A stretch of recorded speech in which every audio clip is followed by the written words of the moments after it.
You know, I look, and I always like to refer back to the Quran and the Sunnah, which is the footsteps of Prophet Muhammad sallallahu alaihi wasallam. And it's in the Quran, it tells us anything bad happens to you, it's because of something you've done. It's a cause and effect, you know. So, and we have to, as Muslims or Arabs, to say, why is it happening? What did we do, or what didn't we do to allow it? And I give one example. For the last 50 years in movies, you've seen an Arab or a Muslim trying to hijack a plane. And nobody spoke out to say, we are not hijackers. Don't always associate terror with Muslims. But it's been in movies and TV shows for the last 50 years. And we've never spoke out. We used to go and pay money to watch the movie rather than say, this is not fair to always label us as this way in shows. And now we come and say, why are they saying Muslims are terrorists? Because somebody has been putting this on TV, putting it on in movies, and we never spoke out. We didn't take, you know, the time to say, no, this is wrong. You want to do shows about terror. Today it's an Arab, tomorrow it's from Europe, tomorrow it's from South America, but not every show an Arab for 40, 50 years, and then we say, why does people think Arabs or Muslims are terrorists? But at the same time, what happens, and that disturbs me a lot. What I would like to see is this. If you see a movie in which a Muslim is portrayed as a terrorist, rather than stoning the cinema hall or beating people... No, I'm not saying that you said. What I'm saying is that this is what is very common in Muslim countries, that if they see a movie, and I have seen that happening, that even movies like Ben-Hur or El Cid that came, there were demonstrations outside as if they were insulting to Muslims. And they would stone the cinema hall. Rather than doing that, what I believe is that Ashraf give credit to the Western society in one respect.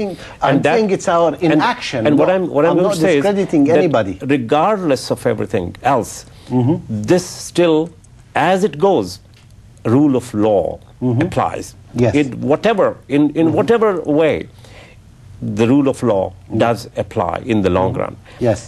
We can actually use the existing laws. I doubt very much if there have been many complaints received by the governing authorities for movies, for newspapers. I don't know how many people approached the ombudsman. I don't know how many people talk about the advertisements that portray Muslims and Islam. How many human rights complaints have been filed by people who see something in the newspaper and say my human rights were violated because I felt humiliated and my dignity was compromised and I was made the target of hatred because such and such thing was printed. I doubt very much that Muslim community takes that route. That route is available. All we need to do is maybe perhaps through the forums that we have, through the pulpits that we have, through the mosques that we have, tell people, educate them, let them know their rights. With rights come responsibilities. If we don't know our rights, we will not even respect other people's rights. Use the existing bodies. Use the human rights commissions. Use the ombudsman's offices. Use the CRTC, for example. All those bodies exist. And supposing that if there are 1,000 people who have gone there with the same complaint, and then they don't take any action, then you complain about discrimination. No, I'm not complaining about discrimination. Actually, I'm saying it's our inaction that leads to this. I agree with that. Right? I agree in a way, as I mentioned, the statement says the shortcomings is blamed on outsiders. And I know a lot of times we sit and discuss things, and I find people very easily blaming somebody else. And maybe partially they are to be blamed. But we have to take responsibility ourselves. If we see something we didn't like, as you mentioned, we go and complain. Or we don't pay the $5 or the $10 to watch a movie. And because we don't believe. And yet we pay the $5, $10, and yet... I was going to ask you, can you still go to a movie with $5? I don't know. It shows that I haven't gone to the movies for a long time.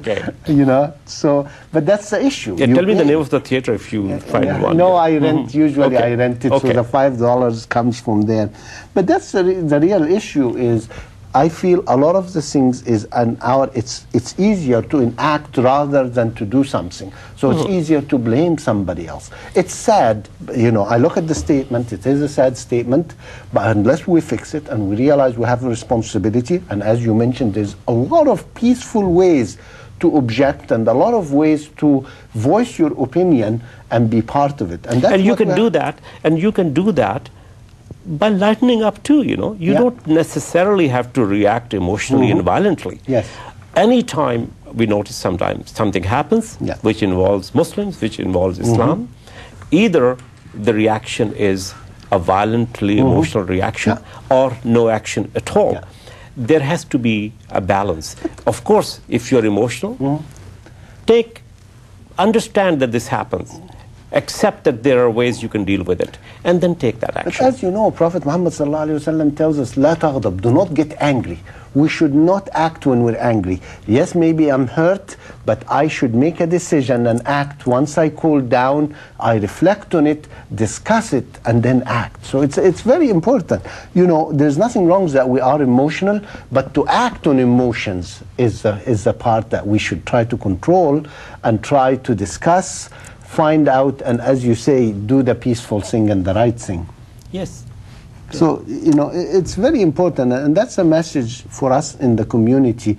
We have to, I feel, spend more of our energy analyzing ourselves, understanding what haven't we done right, what did we do right. Yeah, there's a lot of things we do right, but rather than blame others for what went wrong, it tells us in the Quran if something happens, it's partially or mainly because something you've done or you didn't do. It's a cause and effect. And we analyze and we go and try to fix things.